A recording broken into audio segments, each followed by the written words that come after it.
Hi everyone. Before we start, don't forget to like this video and subscribe to the channel so YouTube keeps showing you more content like this. Also, let me know in the comments where you're watching from and what time it is there. Now, let's begin. I don't tell this story often. I've tried a couple times over drinks with friends, but the way they look at me when I get to the part that matters, it makes me shut up. They think I'm either lying or insane. And maybe I am. But I can. Still smell the pine needles, still hear the voices, and some nights when I wake up at 3 in the morning, I swear I can still feel that breath against my ear. This happened when I was 17 in the summer of 2004. I grew up in Texas, in a town that most people only know because of the lake nearby, Lake Whitney. If you've never been, it's a big sprawling reservoir with cliffs and coves and pine woods that stretch deep into the hills. My friends and I would swim there, fish there, drink there. But this story isn't about a fun night with friends. It's about the first time I camped alone. It was late July and I'd just gotten my driver's license a month earlier. I was restless in that way only teenagers can be, tired of being told where to go and when to be home, eager to prove I could handle myself. My parents were fighting a lot that summer, and the house didn't feel like somewhere I wanted to be.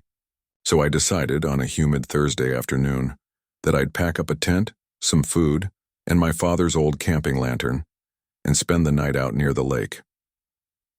By the time I pulled up to the trailhead, it was nearly 7 o'clock.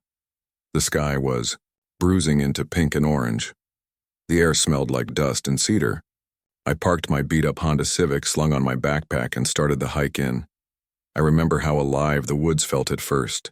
Cicadas screaming, crickets chirping, the occasional bullfrog bellowing from somewhere down near the water. The trail wasn't official, just a narrow strip of flattened earth my friends and I had walked a dozen times before. I knew it led to a clearing about half a mile in, right on the edge of the trees, with a view of the lake. That's where I set up my tent. I had a small fire going by the time the sun dipped fully below the horizon. The flames painted the trunks around me in flashes of orange, the shadows leaping and stretching as if alive. I roasted a hot dog on a stick. I cracked open a Dr. Pepper. I felt in those first hours proud of myself, independent, like maybe this was the first step toward being the kind of man who could take care of himself. By 11, the fire had burned low.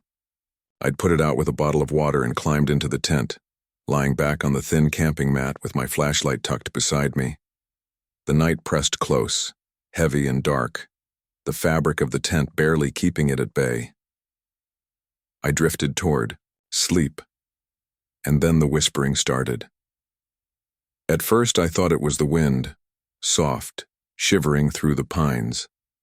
But it wasn't right. The sound had rhythm, shape. The syllables curled together into words. I sat up, heart knocking in my chest, and held my breath.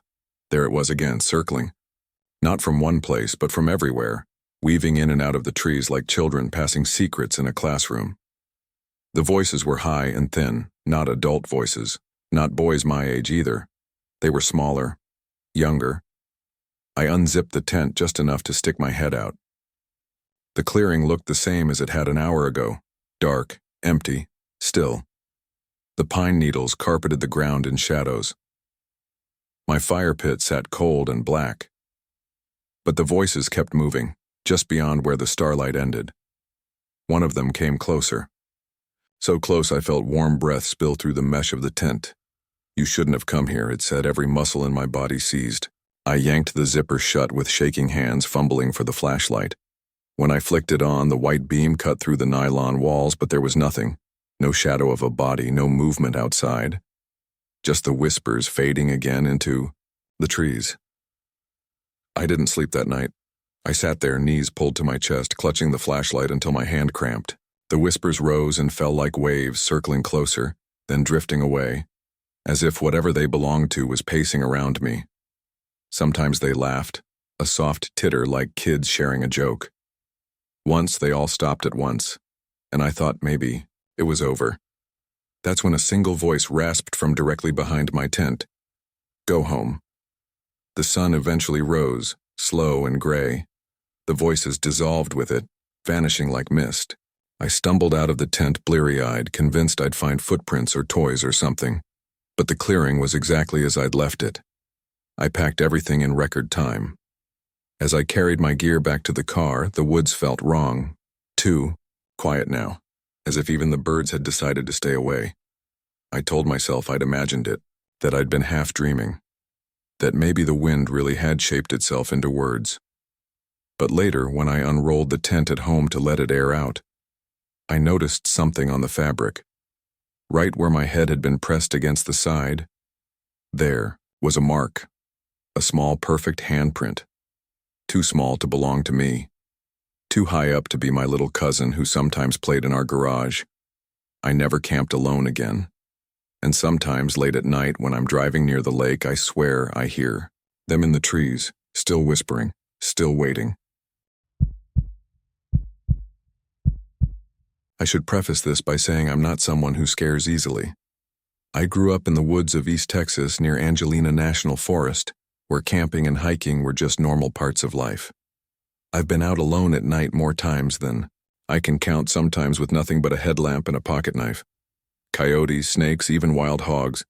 Those things never rattled me much. You respect them, keep your distance, and you'll usually be fine.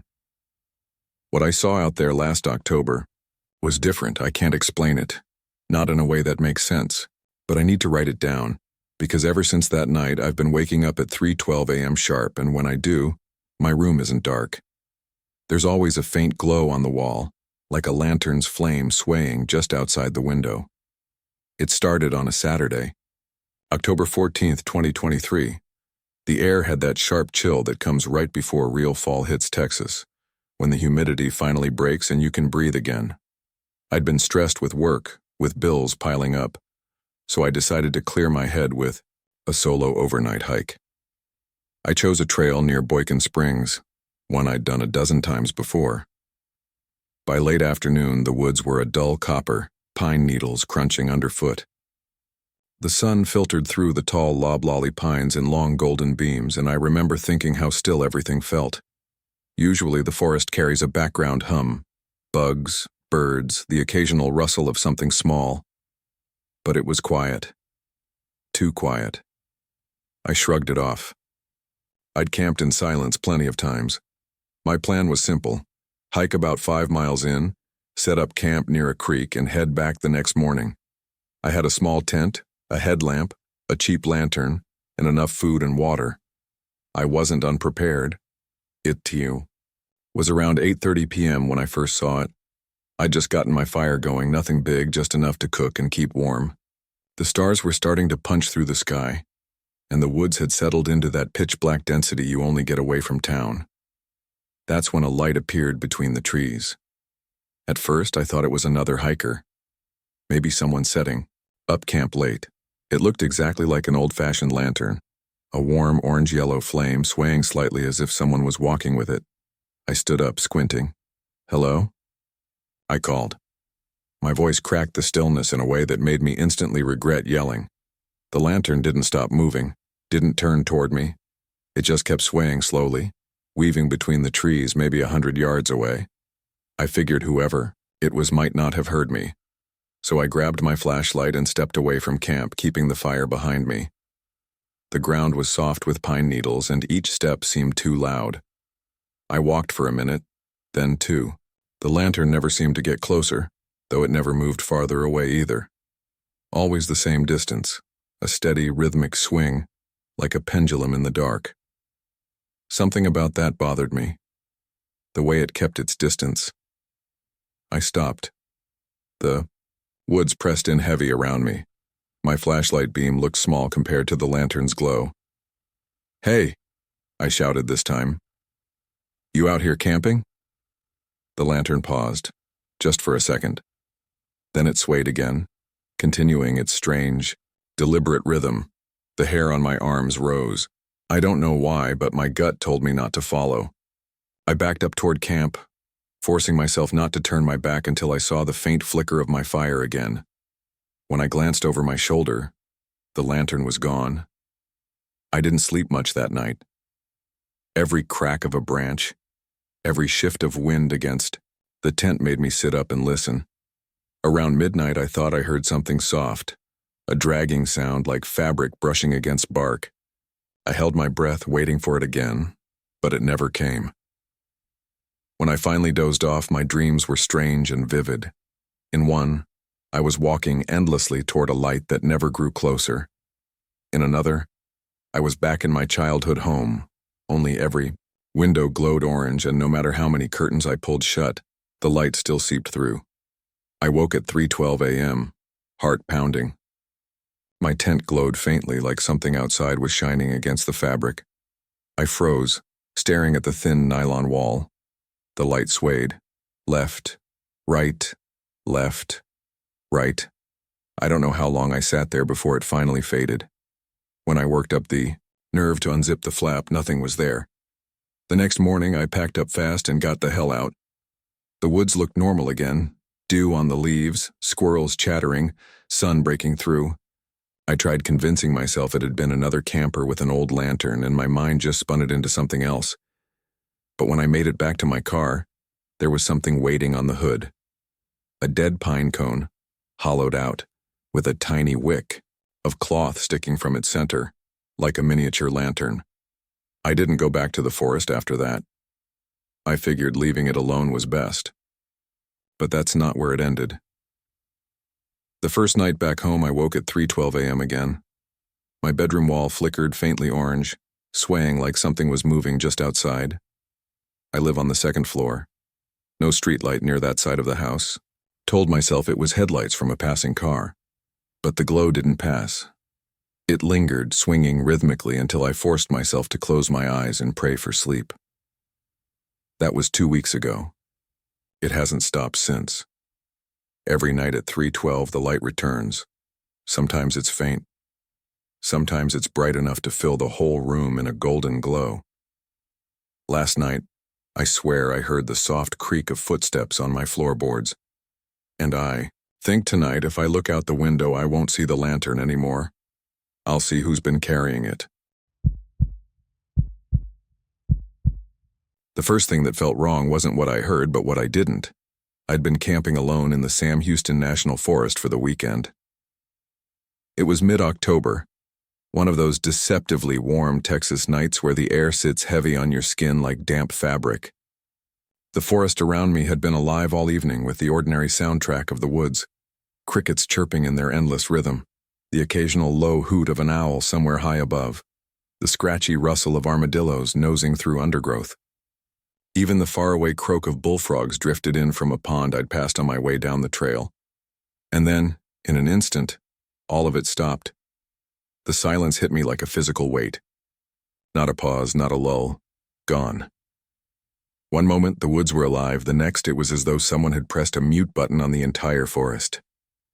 I froze, sitting on the folding chair I'd set by the fire, staring into the blackness between the trees. My fire crackled, but every sound it made felt swallowed, too small against the massive emptiness pressing in from the woods. I looked at my watch. 3:03 a.m. That detail burned into my mind because I glanced at it the same instant I realized how wrong the silence was. I don't know why I checked. Maybe I expected an answer in the digital numbers glowing on the screen. Some rational explanation for why the world felt suddenly hollow. But the time only made me feel worse. 3 a.m, that in-between hour where the night feels heavier than it should, where anything can happen and nobody would ever know. A branch snapped not far away either. Not the kind of pop you get from wood shifting in the night or from a raccoon nosing through deadfall. This was heavy, deliberate, like someone had stepped down with weight. I held my breath. My skin prickled hot and cold at once. A crawling sensation, like ants across my scalp. Another branch snapped, this time from a different direction. The fire suddenly felt too small, too fragile. Its glow reached only a few feet into the clearing, leaving the edges swallowed in perfect dark. I couldn't see what circled me, but I could feel it, something moving just beyond the edge of vision, pacing slow, steady, purposeful. I whispered to myself without meaning to. Deer. It's just deer. But deer don't circle, and deer don't wait for silence. The sound came again. Crunch, snap, breathing, low, wet, just on the edge of hearing.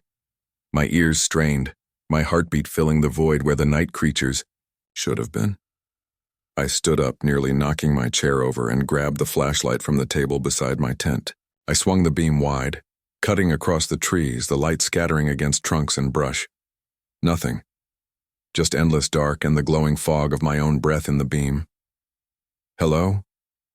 My voice cracked like a teenager's, thin and pathetic against the silence. The night gave me nothing back. I turned in a slow circle, keeping the light moving. Every instinct screamed not to look away from the black gaps between the trees. But no matter where I shone the beam, there was nothing. Only when I clicked the flashlight off and let the firelight reclaim the clearing did the breathing return. It was closer now. My stomach turned to water. I backed up toward the tent, pulse hammering, every muscle in my body begging me to run. But where would I go? I was miles from my car, miles from any help. The trail was nothing but narrow dirt threading into the trees, and whatever was out, there was faster than me. The fire sputtered, wood collapsing into coals with a hiss. I snapped the flashlight on again, but this time I kept the beam low, aimed at the ground just past the fire. That's when I saw it. A footprint. Fresh, clear in the dirt. Not from me. I hadn't walked that side of the clearing. Not a boot print either. Bare, human. The heel dug deep, the toes spread wide. My hand shook so badly the beam jittered across. The ground. Another step beside it. Then another. Leading into the tree line. I turned the light upward, my throat dry as dust. The trees stood motionless, but just past the glow of the beam, I swore I caught a glimpse of pale skin. A shoulder, maybe the side of a face. Gone when I blinked. I don't remember making the choice to move, but the next thing I knew, I was unzipping my tent with clumsy, frantic fingers, throwing myself inside. I yanked the zipper closed and pressed the flashlight, between my knees, trying to breathe without making sound. The fabric walls of the tent felt like paper, useless against whatever was out there, but the thin barrier gave me some twisted illusion of safety. For hours, or what felt like hours, I sat there, every muscle locked, straining to hear past the blood pounding in my ears. Sometimes there was nothing. Sometimes there were steps, once close enough that the ground beneath me trembled. At some point, my fear tipped into exhaustion. My eyelids drooped. I told myself I'd just close them for a second. Just a second. When I woke, sunlight filtered weak through the nylon walls. Birds sang. Insects droned. The forest was alive again, like the night before had been a hallucination. I crawled out of the tent, stiff and aching. My fire was nothing but gray ash. My chair lay on its side. And in the dirt around the clearing, circling my tent in a wide, deliberate loop, were bare footprints, hundreds of them, some pressed so deep the toes had torn into the soil. I don't know why I'm writing this, maybe because if I don't, I'll convince myself it never happened, that it was just a nightmare brought on by exhaustion. But it wasn't a dream. I can still feel it when I close my eyes. The weight of that silence, the steady drip, the smile. It was September 2022, and I was camping alone in Huntsville State Park in Texas. I'm not exactly a solo adventurer type, but my friends bailed last minute on the trip, and I had already paid for my permit. I told myself it would be good for me. Some peace and quiet, just me in the woods. The kind of thing you convince yourself you want when you've been stuck in front of screens too long. That Friday evening was normal enough. The sun was still hot when I arrived, baking the pine needles along the ground until they gave off that dry, resinous smell. I parked, signed in, hiked about 2 miles to my reserved campsite, and set up my little green tent in a flat clearing under a cluster of tall loblolly pines. It wasn't remote wilderness.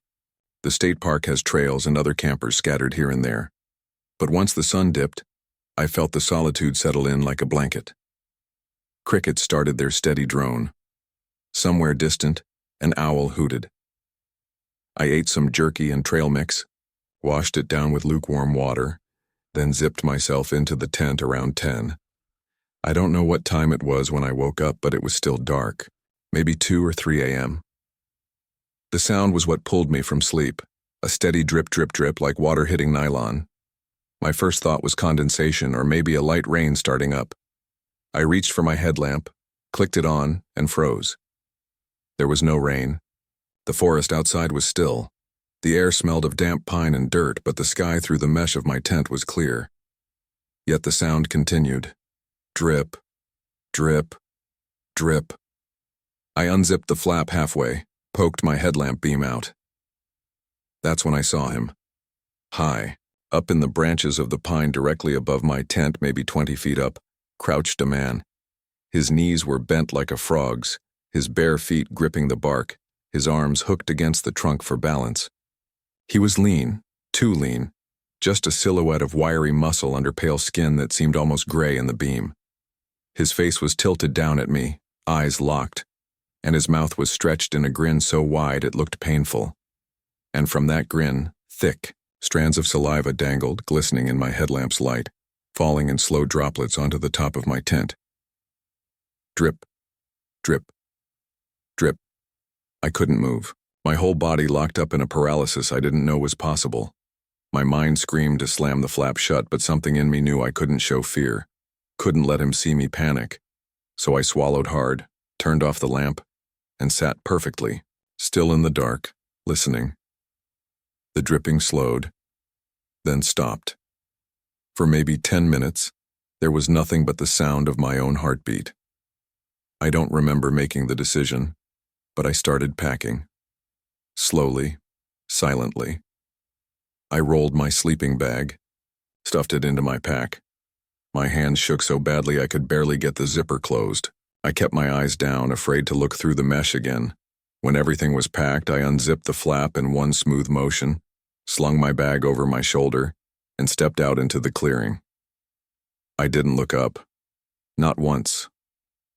My whole body wanted to, but some primal part of me whispered that if I did, I wouldn't walk away. I just started moving. Slow at first, forcing myself not to run, not to break the spell. My boots sank into the carpet of pine needles, crunching softly. The air was still, thick, heavy. When I was about 30 yards from the tent, I finally glanced back. The tent was empty now, but the tree above it, I couldn't see him. But the branches swayed gently, like something had just shifted its weight, higher up. I kept walking. After about 5 minutes, I let myself speed up, then faster. Soon I was half jogging through the dark, swinging the weak beam of my headlamp over the trail, breath coming sharp and shallow. Every rustle in the underbrush made my stomach clench. By the time I reached the parking lot, my chest was tight and my clothes were damp with sweat. My car was the only one there. I fumbled the keys, yanked the door open, threw my gear into the back, and peeled out of the lot with gravel spitting under the tires. I didn't stop until I was back in town. When I finally pulled over in a gas station lot, I sat there with the engine running, gripping the steering wheel so hard my knuckles were white. That grin, those eyes, the way he didn't move. I haven't been back to Huntsville State Park since. Hell, I haven't been camping since. Every time I even think about pitching a tent, I hear that sound again. Drip, drip, drip. And I wonder if he's still out there, crouched in the trees, waiting for the next person to unzip their tent in the middle of the night. I don't know why I'm writing this, except maybe because I can't sleep anymore. I've been lying awake every night staring at the ceiling, waiting for it to happen again. My girlfriend tells me I look hollow, like someone carved the rest of me out and left only skin. She doesn't know the half of it, because how do you tell someone you heard your dead mother calling your name in the woods? It started earlier this summer, June 14th, 2023. I remember the exact date because it was the day after a storm ripped through Comal County. Huge winds, lightning that set half the hillsides glowing in the night. I'd driven out toward a stretch of land near the Devil's Backbone. If you know Texas, you might know that place. A winding high ridge where accidents happen too often, where locals whisper about lights on the road that don't belong to any car, or shapes that step out of the cedar only to vanish when you swerve. It's one of those places you laugh about, in daylight and avoid when the sun goes down. I wasn't there for ghosts, though. I was trying to clear my head.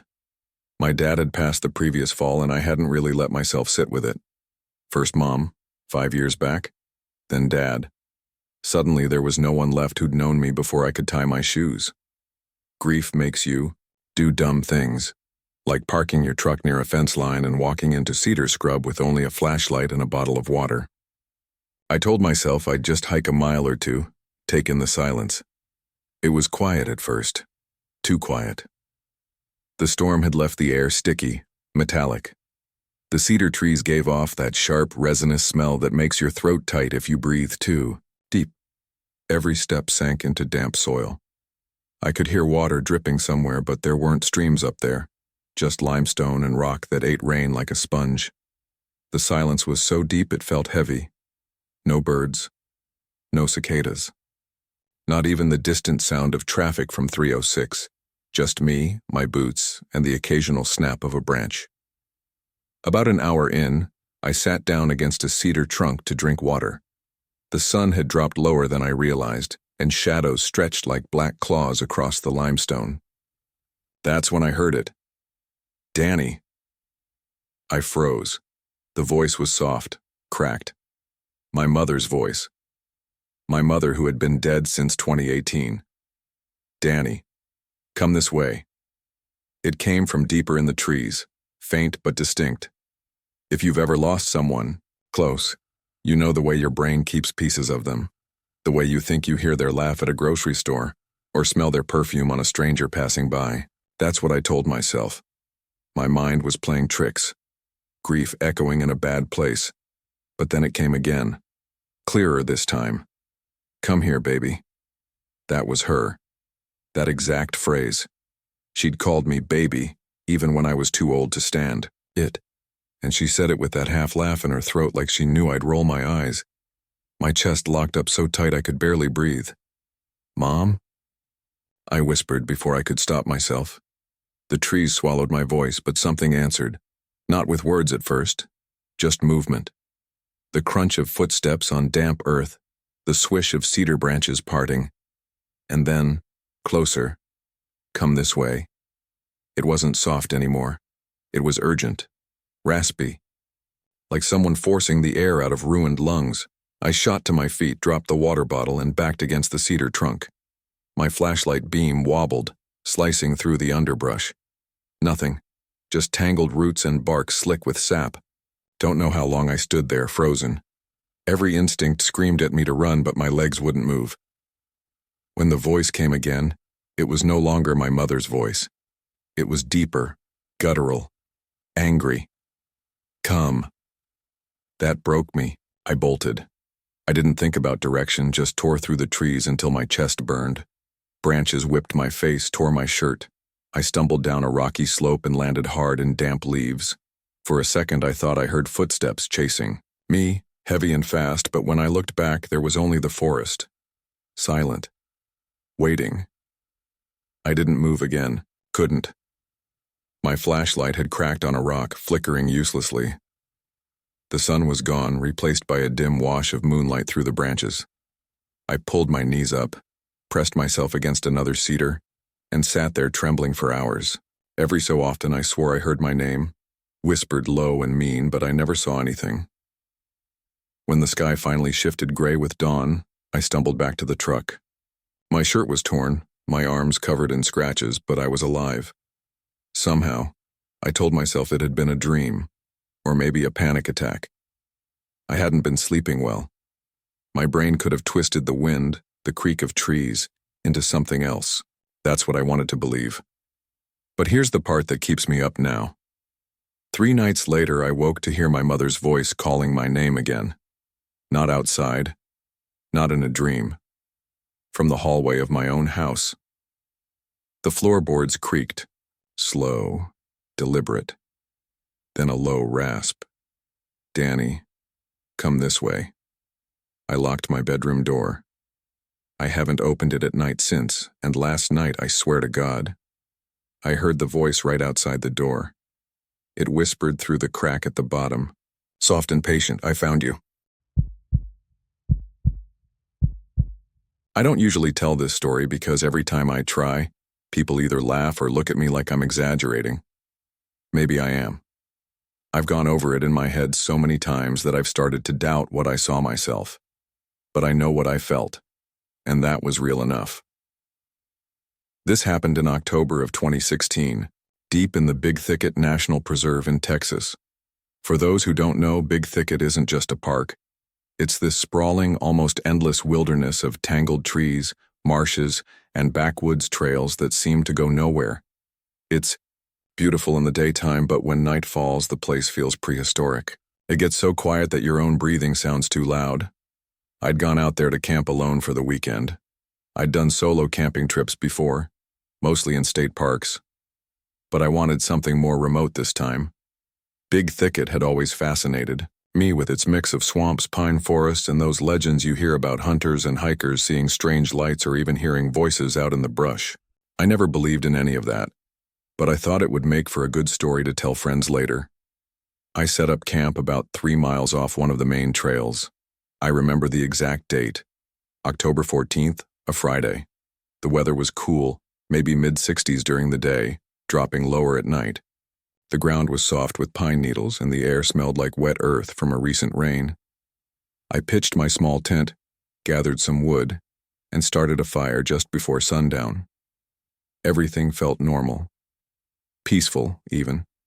I ate, drank a couple of beers I'd packed, and sat watching the flames lick the logs.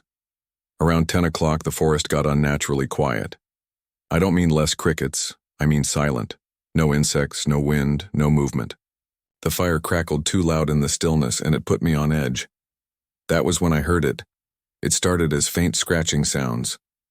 Not on my tent, but somewhere out in the trees. I thought maybe it was an armadillo or raccoon digging. I grabbed my flashlight, the heavy kind with a wide beam, and swept it across the woods. At first, nothing, just trunks and branches. Then, in the corner of the beam, something moved. It was low to the ground. At first, I thought it was a deer that had crouched down, but when I angled the light, I froze. It wasn't an animal. It was something crawling on all fours, except not in any way I'd ever seen before. Its elbows and knees bent the wrong way, like its joints were inverted. Its skin looked pale, almost gray, stretched thin over sharp bones. There wasn't a patch of hair on it. The head was too small, or maybe the shoulders were too wide. I couldn't tell. It stopped when the light hit it.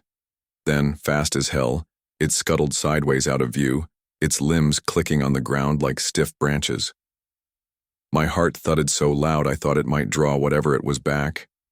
I sat there gripping the flashlight, trying to convince myself it had been a trick of the light. Maybe a coyote diseased with mange, bones sticking out. Maybe I'd just scared myself. But then I heard it again. Not scratching this time, scuttling, circling. I swept the beam left, then right. Nothing. Then, a flash of movement closer. 10 feet out. Then gone. Another flash, now behind me. It was circling me, darting just outside the edge of the light. "Hey," I shouted, my voice cracking. "Get the hell out of here!" I threw a rock in the direction of the noise. For a few seconds, silence. Then the scuttling started again, even closer, like it was taunting me. That's when my gut told me something. I didn't want to admit this wasn't some sick animal. Animals don't circle you like that. They don't stop and wait for the light. They don't move with intention. I backed toward my tent, my hand shaking so bad the beam jittered across the trees. I caught it again, fully this time. It was crouched low, staring straight at me. Its limbs splayed out at angles that looked painful, its ribs heaving under that pale skin. Its face, God, its face looked almost human, but too stretched, too long. The mouth opened slightly, but I didn't hear anything. Just the sound of my own breathing. Then it moved. Not away. Not toward me. It crawled up a tree. I swear on my life. It climbed with its stomach toward the bark, limbs bending backward, pulling itself higher in seconds until it disappeared into the canopy. That was the moment I did something I'm not proud of. I shut off my flashlight. It wasn't bravery, it was instinct, because every time I had the light on, it found me. It saw me. In the pitch black, I felt like maybe I was invisible again. So I sat there in total darkness, barely breathing. For hours, the fire died out. My legs cramped, but I didn't move. At some point, I must have dozed sitting up, because the next thing I remember was faint morning light filtering through the trees. I waited until the sun was fully up before I dared move. Then I packed everything in record time. I didn't even eat. I just wanted to get out of there. When I finally made it back to the trailhead, there was a ranger in the lot. He asked if I'd had a good trip. I almost told him what I'd seen, but the words wouldn't come out. I just said, "Yeah, fine," and drove home. I didn't tell anyone for months. When I finally described it to a friend, he laughed and said I must have been drunk and seen a hog. But hogs don't climb trees. I've been camping since then, but never alone and never in Big Thicket. I don't think I'll ever go back there. Sometimes when I wake up at night, I think about how it stopped when I shined the light on it, how it circled me like it was deciding something, how it crawled above me into the trees. And I can't stop, wondering if when I finally turned off the flashlight, it didn't leave. What if it was above me the whole night, just watching, waiting? I wish I never set foot in the Sam Houston National Forest that summer. I still can't get the sound out of my head. It was June 2021, a hot, thick Texas afternoon when the air feels like it's sitting on your shoulders. My friends had all bailed on a planned camping trip, but I'd stubbornly decided to go alone. I'd been through those woods plenty of times before, and I told myself solitude would be good for me. The first night went fine.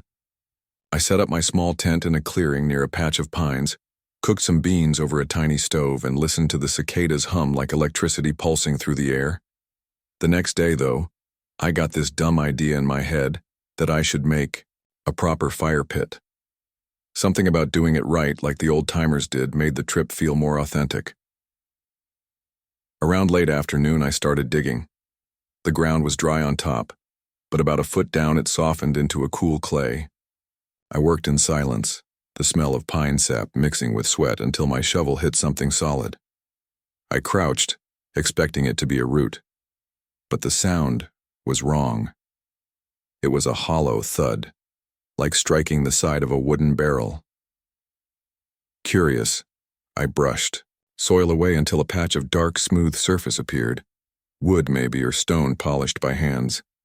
My pulse picked up, but I kept going. Then I pressed my ear against it, half jokingly, like a kid playing archaeologist. That's when I heard it. A muffled scream. Not an animal, not some echo of the shovel.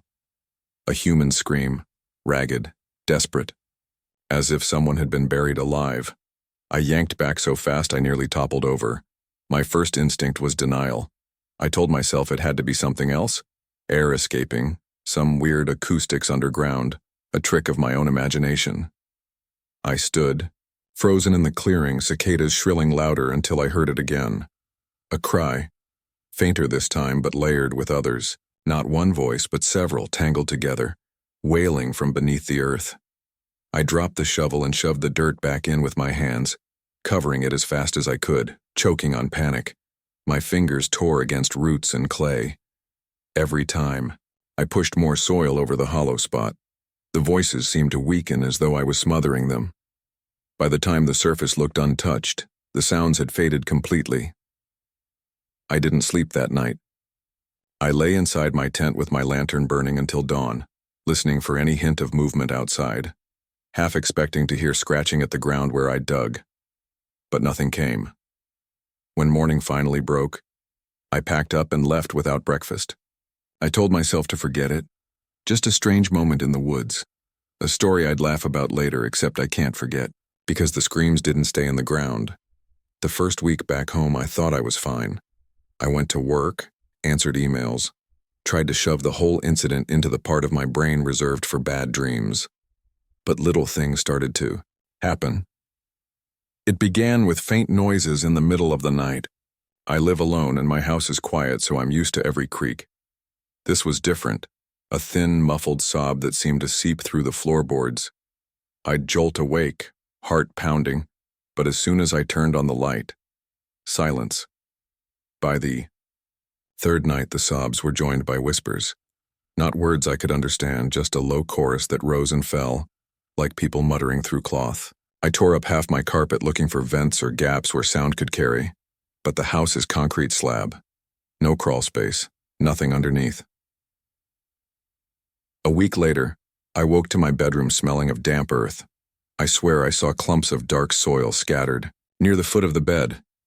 I brushed them away, thinking maybe I'd tracked it in on my boots earlier, but then I noticed fingernail marks in the wood floor, shallow, ragged scratches that hadn't been there before.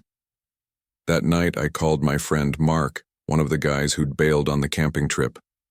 I tried to keep my voice steady as I told him what I'd thought I heard in the forest.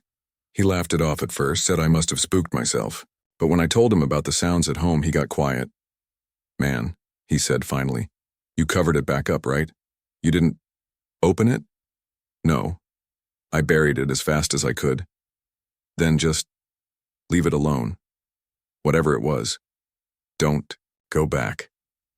His voice had this edge to it, like he knew more than he wanted to say. I pressed him, but he just muttered something about old stories and hung up. By July, the noises grew constant. I'd hear faint screams while cooking, in the shower, even during conference calls at work. Nobody else could hear them. When I put my phone on speaker and held it near the floor, my coworker just asked why there was static. Sleep became impossible. Every night the voices got louder, closer, until they seemed to seep directly into my head. Sometimes they'd rise, in unison like dozens of throats shrieking at once, then cut off suddenly, leaving a silence worse than the sound itself.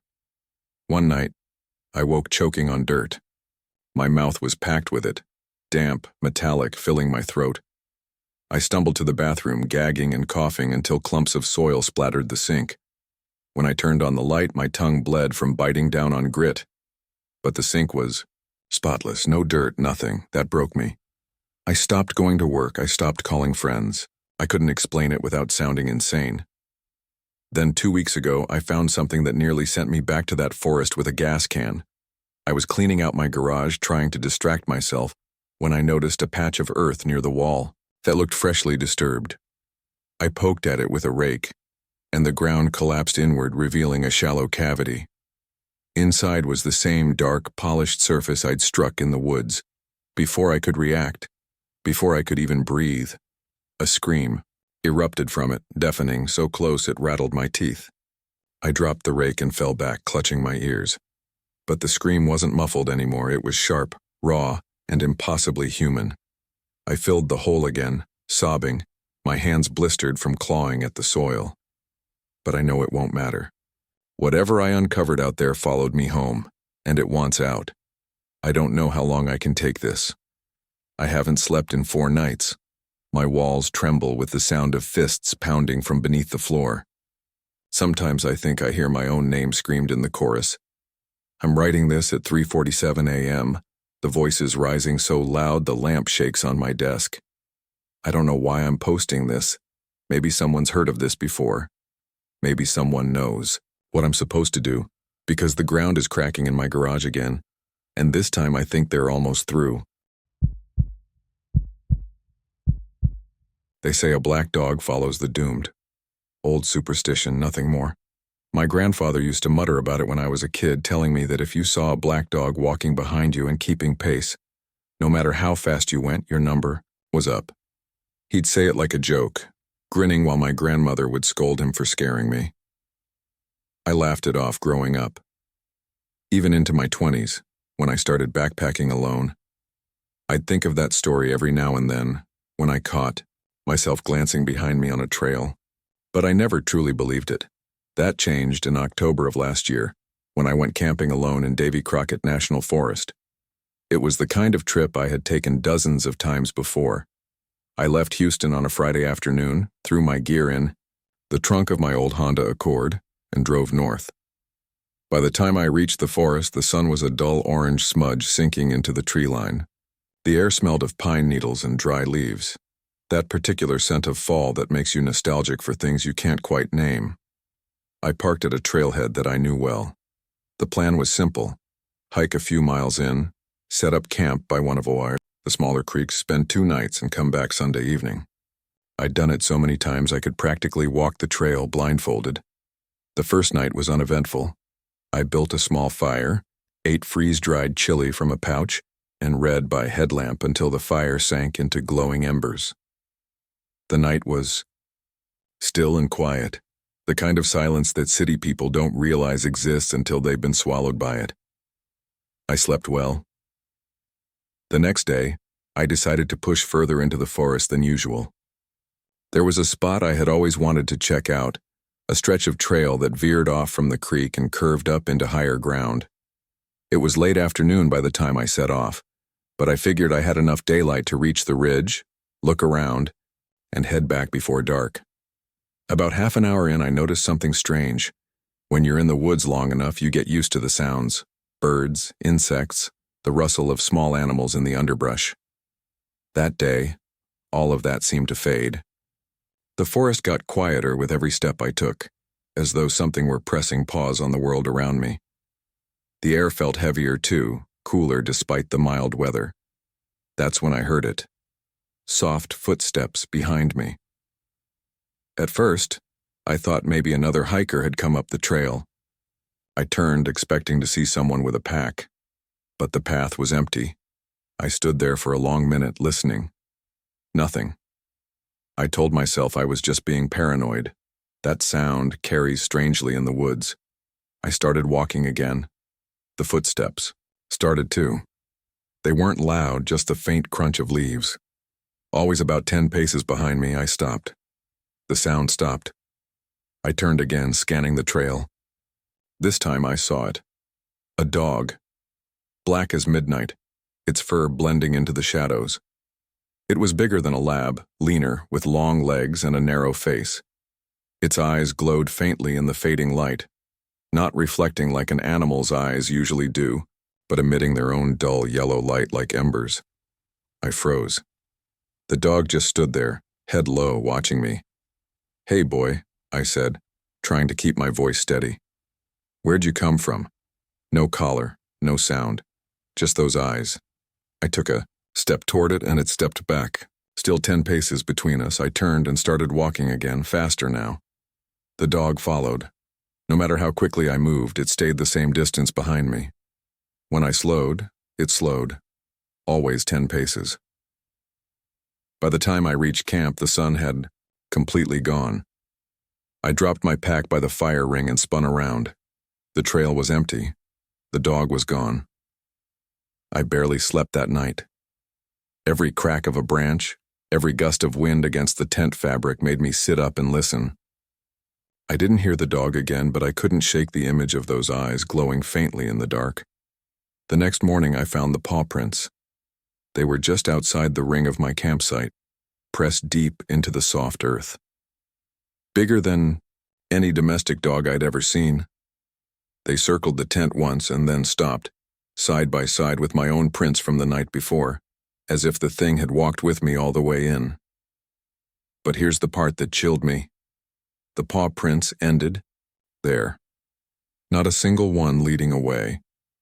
It was like the dog had vanished into thin air. I left that morning, earlier than I'd planned. I kept looking back over my shoulder the entire hike out. Every time I half expected to see it again, keeping pace just 10 paces behind. But the trail stayed empty. That was almost a year ago. Since then, I've seen it twice more. Once in the rearview mirror of my car on a back road outside of Lufkin. I was driving alone, the forest thick on either side. For a split second, the reflection caught those same faint yellow eyes pacing the car, keeping stride with me at 50 miles per hour. Then they were gone. The second time was worse. I was in my apartment, asleep when I woke up to the sound of claws clicking on tile. My heart nearly stopped. I live on the 3rd floor. No pets. No way for an animal to get in. The sound circled my bed once. When I finally got the courage to turn on the light, nothing was there. But in the thin layer of dust on the floor, I saw them. paw prints, huge, blackened impressions. They led right up to my side of the bed and stopped. I don't know what it wants. I don't know why it follows me. But if my grandfather was right, then I think I already know the answer. I just don't know when. Half asleep in my tent, I sensed someone watching. I opened my eyes to see a man-shaped shadow pressing against the fabric. I whispered, "Who's there?" The figure bent close, so close I should have seen his features. But there was nothing. No eyes, no mouth, just skin. It was the first week of October last year, when I decided to take a solo camping trip in the Ouachita National Forest in Arkansas. I know, the story title makes it sound like I'm about to dive straight into the supernatural, but trust me, this started as a perfectly normal weekend. The days had just begun cooling after that brutal summer. The weather app had promised mid-60s during the day and mid-40s at night. Crisp, clear air, just chilly enough for a fire. The sky was supposed to be clear too, perfect for stargazing. I'd been working a stressful stretch at my job in Little Rock. Deadlines stacked on top of deadlines, the kind where your boss breathes down your neck about reports nobody's going to read. I needed a break, and since I don't really have friends who enjoy camping, I went alone. It wasn't my first time. I'd done solo trips before. You learn to double-check your gear and be mindful of your surroundings. The quiet out there can be intimidating if you're not used to it, but I'd grown to like it. I got there Friday afternoon. My chosen spot was about a mile hike off one of the less popular trails. I had it marked on my GPS from an earlier trip with my cousin, a little clearing near a creek surrounded by tall pines and oaks. You could hear the water moving, even from the fire ring. When I got there, it was just as peaceful as I remembered. The air smelled like pine needles and damp earth. I set up camp like I always do. Tent first, then firewood, then I made sure to string my food up in a bear bag. By the time the sun dipped low, everything was ready. I cooked a simple dinner, ramen with some jerky tossed in. Not gourmet, but filling. I sat by the fire for a while, watching sparks drift into the dark canopy, and eventually crawled into my tent around 10:30. That first night was uneventful. A few animal sounds, branches snapping in the woods, but nothing out of the ordinary. I slept fine. Saturday was the kind of day you wish you could bottle up. The sky was deep blue, no clouds. I spent the morning hiking a loop trail, maybe 6 miles. Saw no one the entire time, which was part of why I came. Privacy, solitude. Back at camp, I napped in my hammock, cooked another fire meal, and started reading the paperback I'd brought. The weirdness started that evening. It wasn't dramatic at first, just subtle things. As the sun went down, the forest grew strangely quiet. Normally, you'd expect frogs by the creek, crickets in the grass, owls calling. But around dusk, it was like someone had hit mute on the entire forest. Even the breeze seemed to stop. I remember sitting by the fire, noticing how loud my own movements felt. The crack of wood shifting, the scrape of my fork against the metal pan. The silence pressed against me. I told myself it was fine. That maybe the air pressure had changed, maybe predators were moving through. Coyotes, maybe. That happens. Still, by the time I crawled into my tent, I was a little on edge. I woke up around 2 a.m. to the sound of something brushing against the nylon wall of my tent. Not scratching, not clawing, just dragging. A slow press, like fingertips tracing the fabric. My first thought was raccoon. Maybe it smelled the food bag, though I'd tied it far from the site. I stayed still, holding my breath, listening. The brushing moved, circling halfway around the tent. My pulse hammered in my ears. Then it stopped, right near my head. That's when I saw the shadow. The moon was bright enough to outline things through the tent wall, and clear as day I could see the shape of a man leaning close. Shoulders, head, arms. It wasn't an animal. Someone was standing inches from me with only the nylon between us. My throat went dry. I whispered, "Who's there?" The shadow leaned closer, pressing against the fabric, so close I should have seen details, hair, a nose, the outline of lips. But there was nothing, just the featureless oval of a head, smooth, blank. I don't know how long I stared. My body locked up, every instinct screaming not to move. Then, without a sound, the figure withdrew. The shadow pulled back into the night and the silence outside swallowed everything again. I lay awake until morning, gripping the pocket knife I kept in my pack.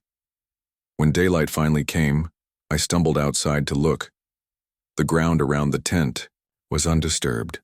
No footprints in the soft dirt, no broken branches, just a still forest as if nothing had happened. Part of me wanted to pack up and hike out right then, but another part, the stubborn, rational part, told me I must have dreamed it. Maybe the moonlight distorted things, maybe I was half asleep, and imagined the smooth face. I convinced myself it was nothing. That Saturday passed uneventfully, but I couldn't relax. Every little noise made me jump. By evening, when I tried to light a fire, my hands shook so badly I had to steady them. Night fell again. This time, I couldn't bring myself to sleep right away. I sat in the tent with my flashlight on, reading, until my eyes burned. Around midnight, I turned it off, curled in my sleeping bag, knife at my side. The silence returned. Not just quiet, an oppressive stillness like the forest was holding its breath. Then came the sound again. That faint brushing on the nylon wall. I froze. The shadow appeared once more. Same man shape, same faceless head bending toward me. Only this time I swear I heard it breathe. A slow inhale. A long exhale, right against the fabric. I wanted to scream, but I couldn't. My body wouldn't obey. And then, God help me, it spoke. Not in words I understood, not in any language I recognized. Just a low murmur vibrating through the fabric, like a voice pushed through clenched teeth. I remember clamping my hands over my ears, shutting my eyes, whispering, "Go away, go away, go away." When I finally opened them, the shadow was gone. At dawn, I didn't even make breakfast. I stuffed everything into my pack, barely rolling the tent, and hiked out without looking back. I've told myself 100 times it was a dream, or sleep, paralysis or stress from work. But I know what I saw. I know what I heard. The worst part is that sometimes, late at night, when the house is quiet, I still hear that breathing. And I wonder if leaving the woods was enough. I don't camp anymore. I used to love it. The quiet, the smell of pine and damp earth. The sound of crickets working like a living metronome outside the thin nylon walls of my tent. I'd spend whole weekends out there, alone or sometimes with a friend nursing a fire until it turned to embers, falling asleep with that rare feeling of being away from the world. But this story is about the last time I ever camped. I don't talk about it much and I haven't written it down before. Maybe writing it here will get it out of my head. It was late October 2019. Along the Red River in northern Texas, about a mile or so from the border. I knew the spot well. I'd been there maybe 6 or 7 times before. A little clearing just off a game trail, far enough from the river that the mosquitoes weren't unbearable, close enough to hear the water moving when the night got especially. Still, that Friday afternoon, the weather was perfect. Mid-60s, dry, just enough cloud cover to turn the sunset into this washed-out watercolor sky. I got to the spot around 5, pitched my tent, and collected a decent pile of firewood before it got dark. Dinner was the usual. Burnt hot dogs on sticks, a couple of cans of cheap beer, and half a bag of trail mix I'd been working through all week. Everything felt normal. Around 9, the fire had burned down enough that I stopped feeding it and let it shrink into glowing orange clumps.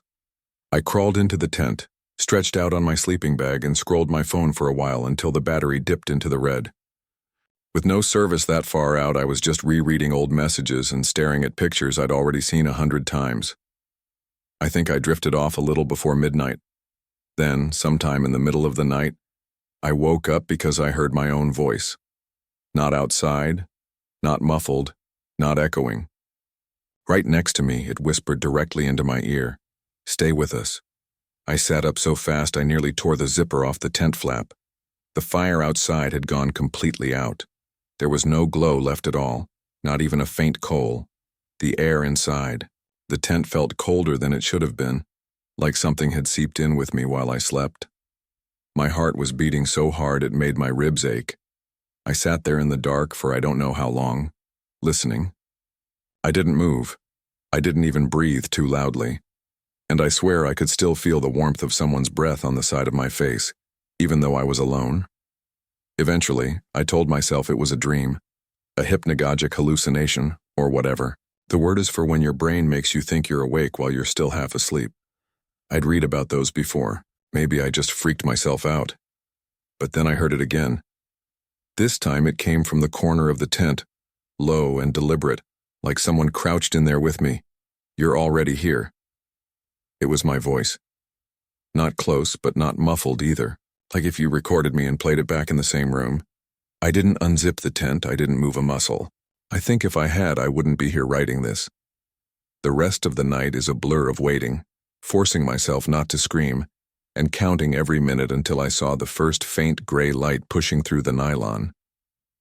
The second I could see outside, I threw everything into my car. Left my sleeping bag, the tent, the cooler, everything. I didn't care. I got in, started the engine, and drove until the sun was fully up. When I finally stopped at a gas station near Wichita Falls, I looked in the mirror. There was dirt, smeared, on the side of my face like someone had touched me while I was asleep. A handprint, faint but unmistakable. That was my last camping trip. And sometimes, late at night when the house is quiet and I'm lying awake in bed, I hear it again. My own voice whispering just behind my ear, "Stay with us."